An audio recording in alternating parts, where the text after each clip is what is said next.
Hello everybody, welcome back to my channel. My name is Queenie. For those who don't know me, reviewing Married at First Sight UK Season 7, Episode 9 and 10. I should be on a schedule going forward. If I'm not, please don't DM me, guys. I'm trying my best. Okay, I'm trying. Before I get into it, please make sure to like this video, subscribe and hit the bell, and leave a comment down below. All right, so we're gonna start with episode 9. I'm gonna go couple by couple, and then we're gonna talk about episode 10 in chronological order. So starting with April and George, this week is Yes Week, and April knows that George has not a debilitating fear, but a strong fear of heights. So she wants to show off her adrenaline junkie side to him. I'm literally frightened to death. You can hold that if you want to. That's like that. Oh my God! Well done. He's a trooper, and he's gassed that she was proud of him. He was happy for that validation from her. And also, I guess he has this thing of operating from fear. So the fact that he could do this thing that he thought he was so scared of, maybe he could do the relationship stuff that he's also afraid of. Next, we have Zoe and Jenna. Zoe loves fitness, so she takes Jenna on a workout day in the park kind of thing. Jenna wasn't really about it, but she decided to be a good sport, which was great. However, things take a turn when Zoe cooks for Jenna and she makes a vegan meal. She'll think it's nice that I'm trying to do something nice for her.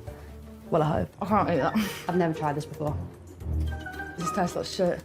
You might end up loving all my vegan meals. It's not going to happen ever. Just saying it. Never ever. Never ever. But I can't. I don't, well, it's not that I can't. I don't want to. I know, I can see that. Hang it up. Hang this argument up. We get it. You don't like meat. I mean, you must, see, I don't even understand. You must have, Zoe must have meat, must. And so I know Jenna was introduced to us as somebody who is kind of on a mission to change people into veganism, but we haven't seen much of that. We've seen more of Zoe complaining about having to become vegan when I don't feel like that's been imposed on her as much as she makes it seem. And then also, if she goes a day without eating meat, it's like hell has frozen over. The impossible has occurred. Girl, hang it up. Laura and Richie, there wasn't much on them in this episode. He plans a physical date so that things can get physical. Bend down slowly. Now, if you could just stay there for a little while. That's amazing. Let's face it though, these are not the balls I was looking for. I think we're on the right path to being intimate. Long story short, his attempts were successful, but things kind of take a turn in the next episode, so we're gonna have to wait to talk about that. Next is PJ and Jess, who are stuck in the friend zone, and I think that's just where they're gonna be. I'll tell you what I want, what I really, really want. You want to tell you what I want, what I really, really want. Even when I'm with my boo, boy, you know I'm crazy over you. This is who I've been wanting to see this whole time. I've seen a different side to you. You're always so serious. I've seen a different side to me. I feel confused. The good thing is that at the very least, they enjoy each other's company. A lot of times in this process, when there's a couple that doesn't work out, they make it hard to even be in the same room as the other person. And it's let's just enjoy the time we have here. We have a free little vacation, a little hotel situation that we don't have to pay for, unless maybe you do if you break contract, hey?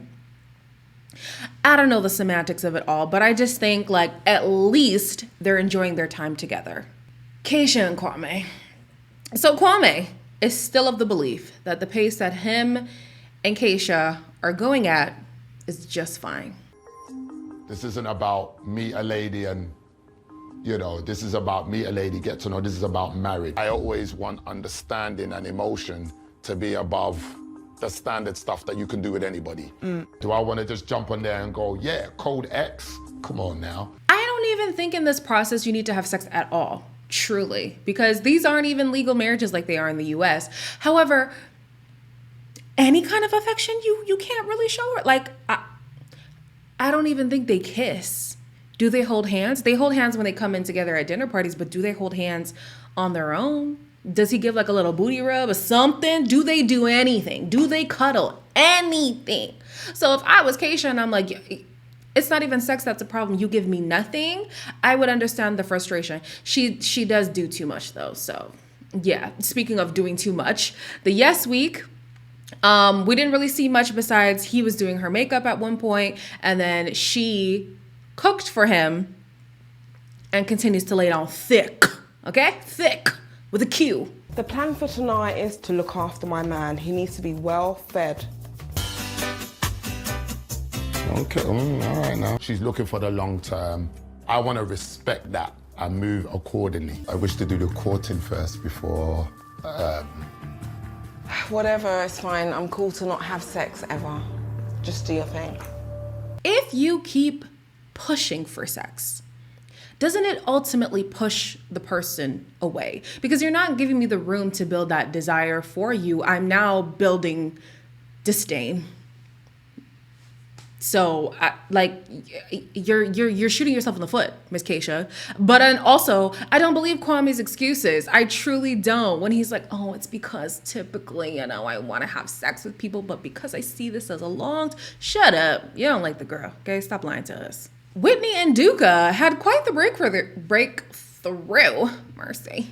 This episode, Whitney was given 24 hours to lament on her decision to want to leave the process. And she spoke to, what's that lady's name? She spoke to one of the experts. He puts on a great show, but when we're alone, he's not like that. I feel like I'm trying to connect to a caricature. Yeah, you've got the choice to run away or to open it again a little bit.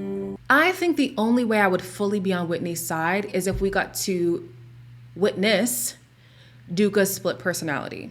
Because at this point, we've seen more of her agitating characteristics, her aggravating, let me say, characteristics, rather than his. So the only thing for him is just like, yeah, I could see how he's a little bit of a showman, but I haven't really seen the split personality that she's complaining about. Whereas with her, we've just seen her be crude and crass and rude. Not crude, but definitely rude.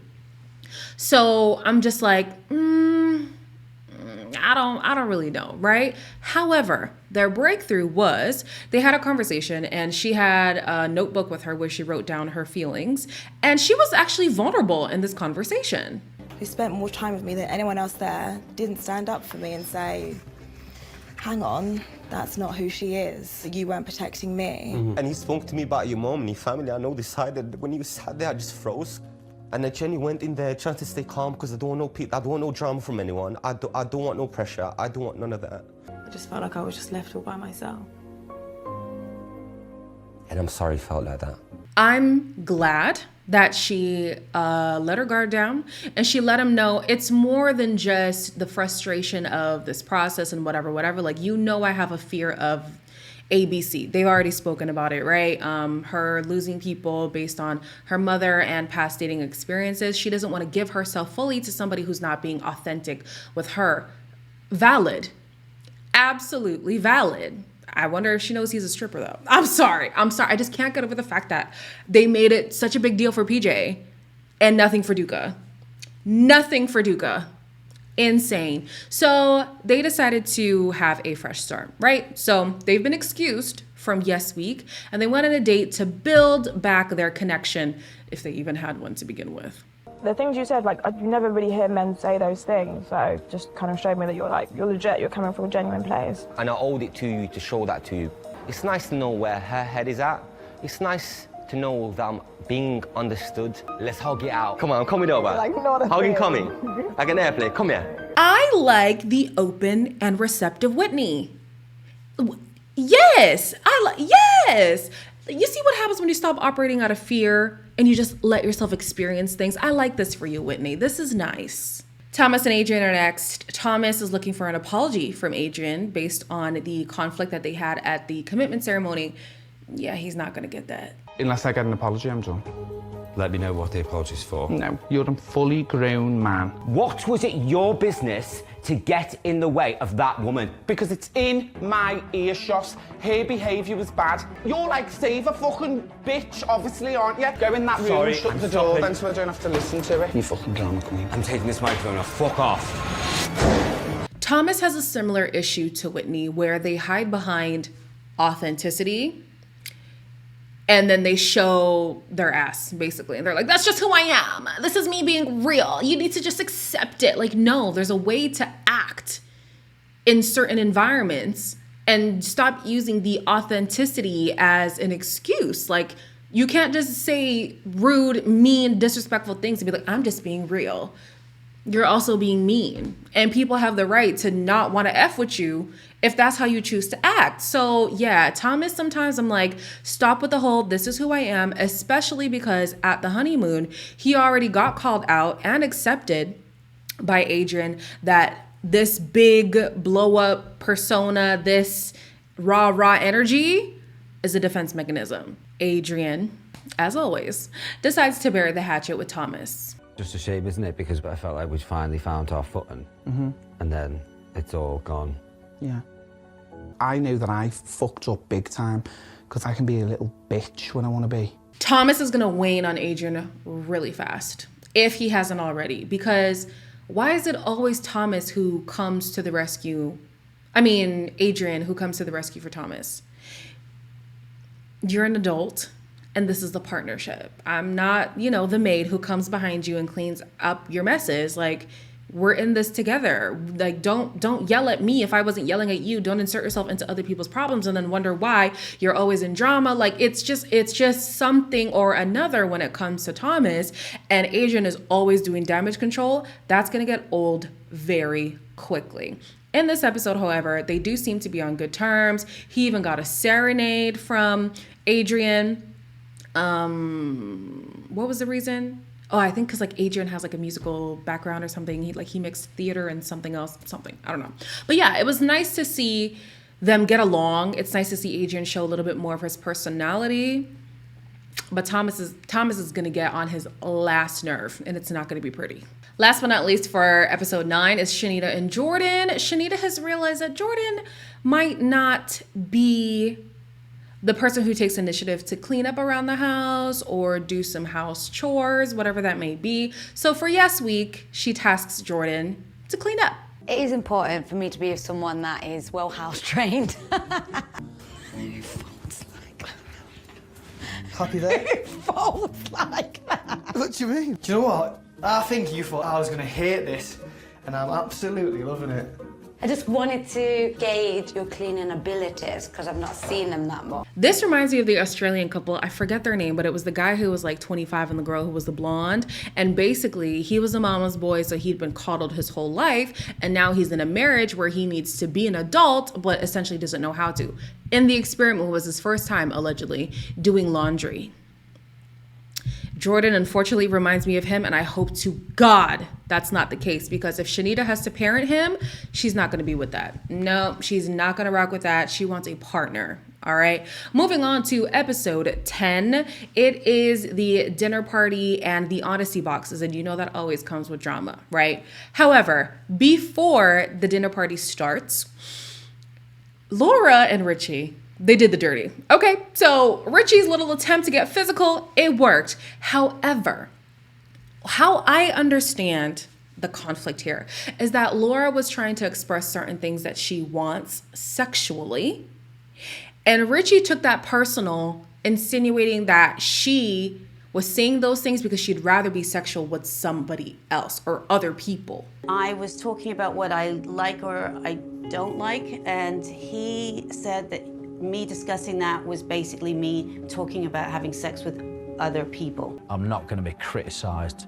by somebody who's shouting at me. Sir, please don't prove Laura right. Please don't prove Laura right. He really is starting to feel like a project, because there's nothing wrong with constructive criticism. You're not going to mesh perfectly all the time with a different sexual partner. You know what I mean? So sometimes it takes work and it takes communication. Now, he's alleging that she was shouting at him. Now that's not okay. So I don't know if they were shouting or not, but Richie, it's okay for somebody to say, not a fan of that, but if we could do this, that would be great. That doesn't mean she wants to have sex with somebody else. That means she wants to have great sex with you. So there has been some brewing drama between Thomas, April, and Shanita, where allegedly Thomas was slagging off Shanita to April. Thomas claims it was April slagging off Shanita to him. Conveniently enough, April is sick. Oh, she's sick. And she can't make it to the dinner party. Now, I don't know. You know, it's still a pandemic, so she could have the Rona. I don't know. It could have been a rough night the night before. I don't know. I just think it's pretty convenient that at the face of adversity, you're MIA. I'm just saying. Fast forward to the dinner party, at least the cocktail portion of it. Adrian and Thomas show up first, followed by Jordan and Shanita. Shanita was quick to address the drama. I think someone dislikes me. Do they? I don't know, you tell me, Tom. You tell me. You're apparently the one that's been saying stuff. Apparently. You know, we're going to get into the drama a little bit later, but at least their drama makes sense. Because here you have Zoe. And Zoe is really starting to piss me off, you know, because Zoe is making an issue out of this whole vegan thing. And at least the other couples, they are in drama as units. You are turning on your own partner. Vegan leather. Are they? Yes. Vegan leather. Not vegan leather. Mine are all cow. Don't tell me why. I'm not. I had this in here. I cooked a vegan meal. The burgers smelled like farm when I was cooking them. Then it tastes literally like a farmyard, right? And I hated them. I don't understand what this does for your union. What does expressing your issues with your partner, which you could just talk to your partner about, do for you when you're expressing it to other people in earshot, mind you? She can hear you in earshot of your partner. What does that do for you, Zoe? Absolutely nothing. Moving on to Richie. He shows up alone and clearly he's hurt by the situation. He's talking to Zoe about it. Listen, that's the last person you want to talk to about your issues, okay? Because she got issues of her own that she needs to work out. However, when Laura eventually shows up, it's clear that, you know, he's just being stubborn because he melted in her arms. Part of me is panicking that she's not going to walk through that door. Hey, you're right. Coming? Of course.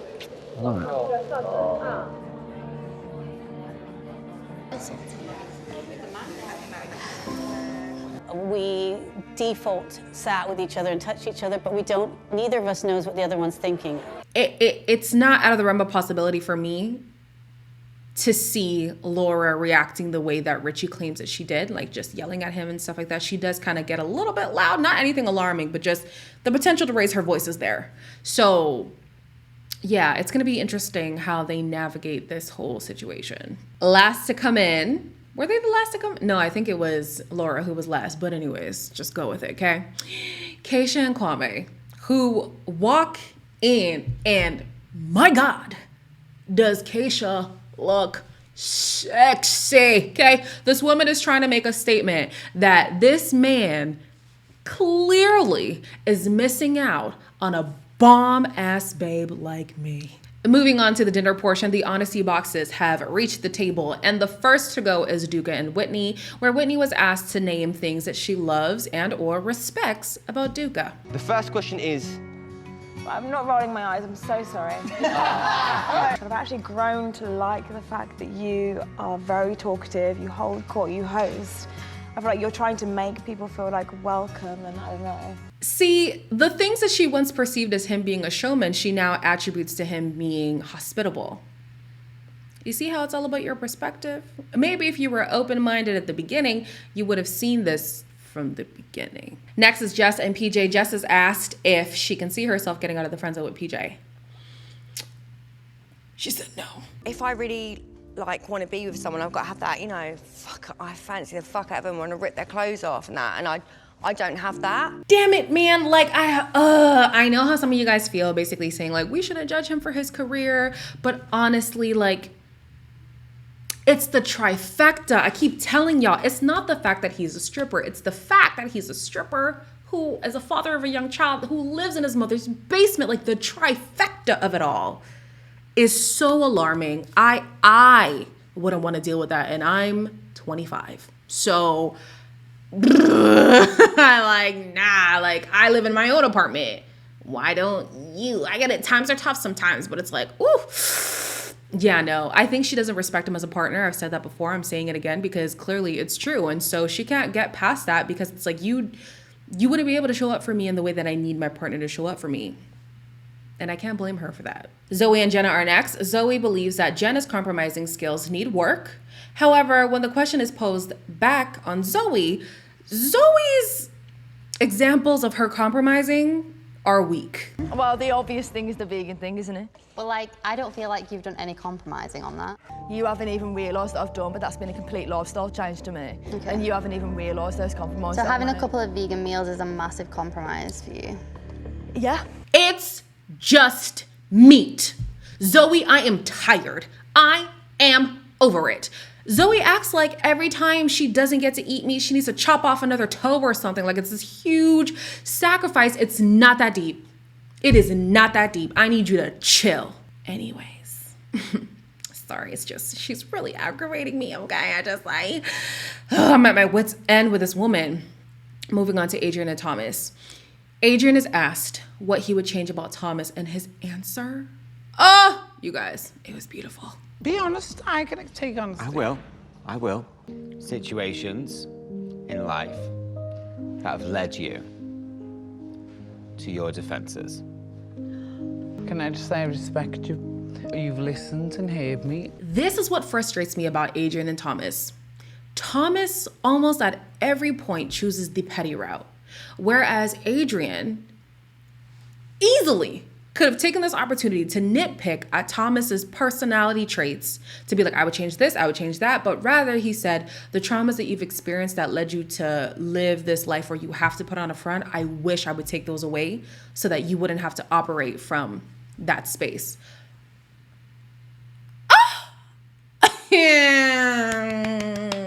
That was great. That was great, Adrian. That was a perfect answer. I wish it would be appreciated by your partner. It was in the moment, but they're gonna have some kind of conflict in the near future. We know it. Laura is asked if she sees a future with Richie in the long term. She couldn't really say yes or no, mainly because of the conflict that they're currently going through. I don't think we can answer that right now. We haven't even had a discussion about what happened yesterday. Are you gonna take some responsibility for that? What happened? What I'm saying is... Can we chat calmly about it? I would love for us to unpack this tomorrow. I understand where she's coming from, because you got to think about the conflict itself is bigger than the event that actually happened, because it's a mix of him not being able to consider another person's feelings. They have sexual incompatibility.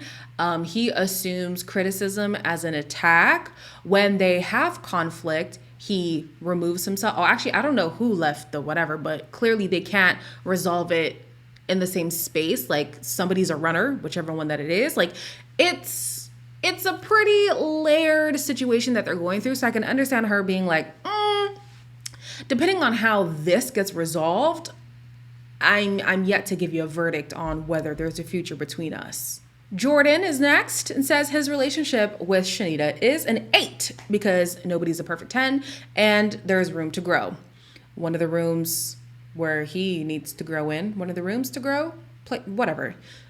A place of growth for them in the relationship is the fact that he doesn't really know how to consider a partner. You've obviously lived alone for a long time, and I think sometimes that shows. Sometimes you don't think, and then sometimes that aggravates me because I feel like you're not actually thinking about what you're doing, and sometimes you don't take things as serious as you need to. Basically, the argument is that he's used to being by himself. So now be considerate of a +1 is something that's new to him, and it doesn't come innately. So she has to almost think for him because he doesn't really factor her into the situation. I could see how that's frustrating. They played nice though, so that's good. Last but not least for the honesty box, Kwame says that intimacy is on hold because of him. Finding women and intimacy, it's not something that's tough.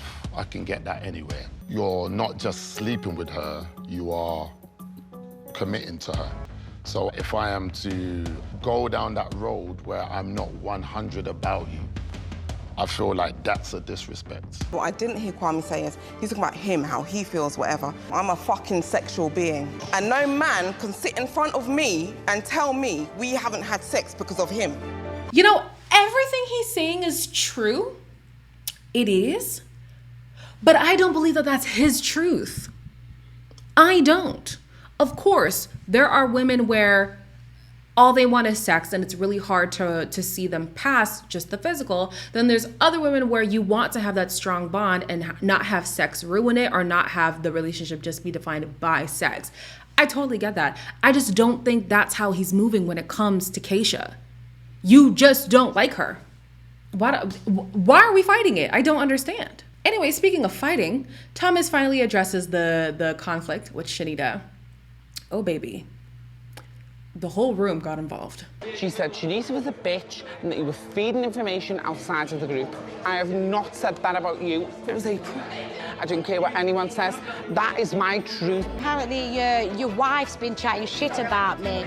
Oh, God. So apparently, it wasn't Tom bitching about me in the toilet, it was April. With who? Tom. How about you listen to what I've got to say first before Come on, you man. jump at Go on, me, man. okay? Yeah? Go away from me because you are coming at me like you're attacking me and I don't want to hear it. We end the drama now and that's it. It's the battle of the divas. It is the battle of the divas. Thomas, I expect it from. George, man, if you don't sit down, like, okay, yes, you were defending your wife. That's great. That's noble. We love it. It's sweet. But I'm just like, come on. Like, I don't know. Like, I don't, some of George's mannerisms, like, I don't like it.